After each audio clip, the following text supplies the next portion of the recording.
Hey everybody, it's James here with the Sawyer Family Reviews channel. Today is Wednesday, December 11th, 2019, and this is your weekly comic book pickups video.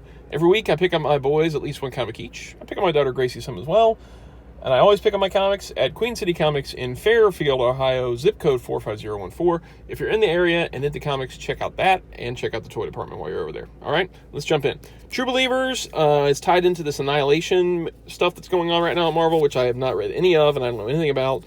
There was a bunch of True Believers today, like way too many. And there were a bunch of them that I didn't think the boys would care about, so I only picked 2 of them. But don't believe that this is the only one. Be a true believer and understand that there's more than just these 2 that were there.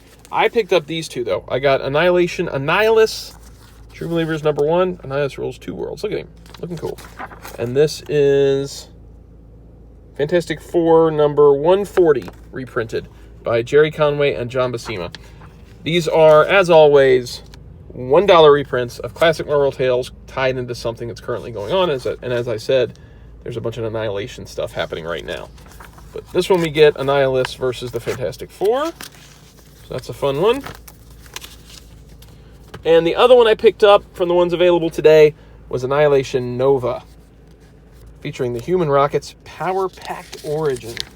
It's packed with power. And this is from Nova number 1, of course. And that's by Marv Wolfman, John Buscema, and Joe Sinnott. So if you want to know the origins of Nova, and you've got $1 on you, today is your day. All right, so that's the only 2 I picked up. Oops, I grabbed a book. Next up is Gracie's book, and that is Frozen number 2, $3.99 from Dark Horse Comics, a lead up to Disney's Frozen 2 story. We've now seen Frozen 2. I didn't like it as much as the first one, I gotta be honest. It was still a good movie, but not as solid as the first movie was. And this is by Joe Caramagna and Veronica De Lorenzo. And it's the prelude to Frozen 2. Get that over there. This book is for Keaton Spider-Man 2099 number 1. There's a bunch of 2099 stuff happening right now at Marvel. This one seemed like it would appeal to him because he likes Spider-Man 2099. And this is, where's that price at? $4.99. And if we can get to a creative team, I'll tell you about it. Oh, they're going to do one of those things where they hide it. They love to hide it. All right, we're going to get a look at the book then. So far, I'm not seeing a lot of actual Spider-Man 2099 in this Spider-Man 2099 book. There he is.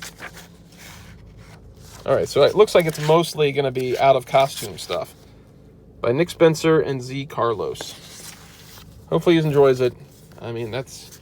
So far, I don't really like flipping through a book and not seeing the character that's on the main cover of the book. Even if he's in a secret identity, I want to see him in costume. The Goon.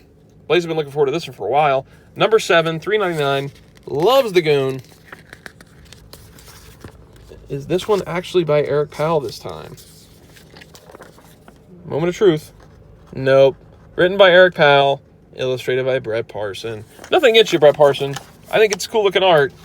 But man, when you get Goon, you want Eric Powell. That's just like for a long time there, when you got Hellboy, you wanted Mike Mignola. It was weird to get somebody else. Mike's been away from the book for so long now, though, you never expect Mike Mignola on Hellboy anymore. I hope we don't get that same way with Eric Powell and the Goon. Come on, man. Get back on track. Start drawing your book again. Next up, another book for Blaze, Punisher Soviet number 2 by Garth Ennis, Jason Burrows. Yeah, I think he enjoyed the first one of these. It's a Max book, so it's not made for kids. It costs $3.99. Garth Ennis, he's responsible for one of the most beloved Punisher runs of all time.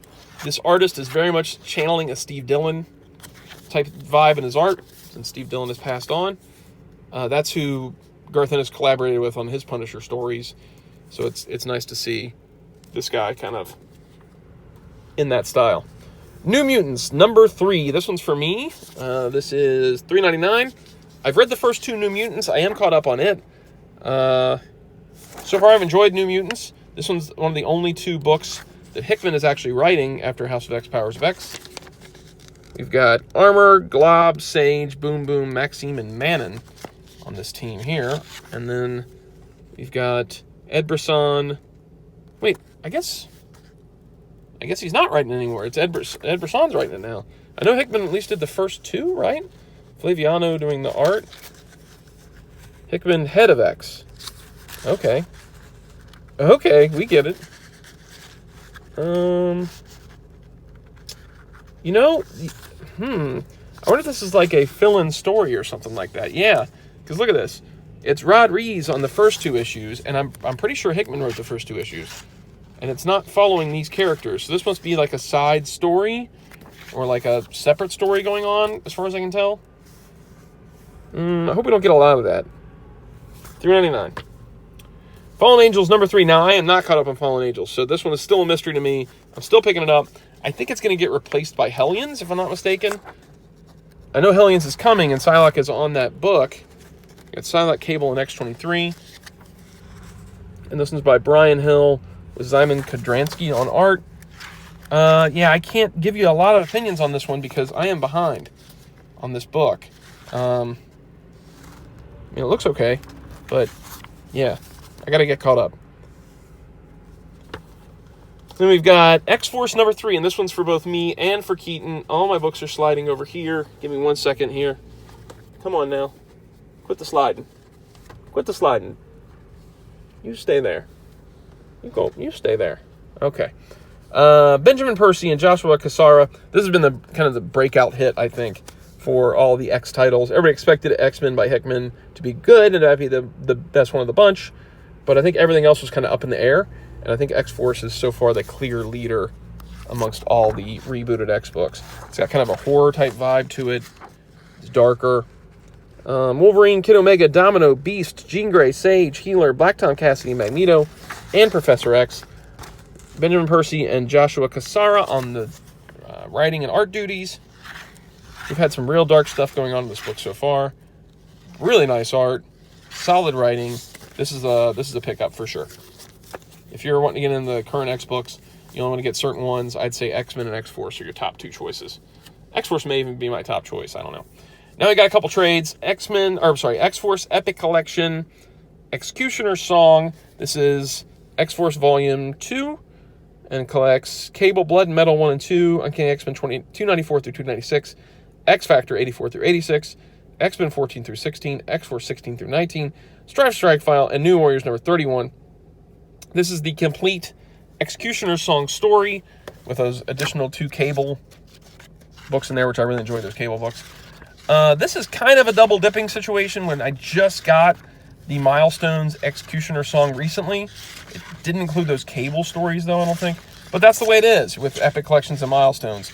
You're going to double up sometimes if you want to do both. That's why a lot of people only pick one or the other. I like them both, though.